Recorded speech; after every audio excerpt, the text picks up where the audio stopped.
we'll guide you through how to fix Google Docs lagging. If you find this helpful, consider subscribing and liking the video. First, open Google Docs on your desktop browser. Make sure you're using an up-to-date browser like Chrome or Firefox, as older versions can cause performance issues. Next, go to the top right corner and click on the 3 vertical dots to open the Settings menu. Select More Tools and then Extensions. Disable any unnecessary extensions, as they can slow down the performance of Google Docs by consuming system resources. You might also want to clear your browser's cache and cookies. Go back to the Settings menu, click on Privacy and Security, then Clear Browsing Data. Make sure cached images and files and cookies and other site data are checked, then click Clear Data. This can help speed up Google Docs by removing old data that could cause lags. Another step is to check your internet connection.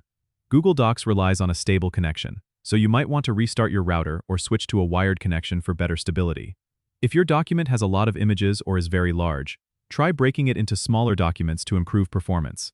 You can also turn off suggestions in the Tools menu if you're not using them, as they can sometimes slow things down. Finally, if none of these solutions work, try opening Google Docs in an incognito window to see if an extension or setting is causing the issue. Don't forget to subscribe and comment if this helped you out.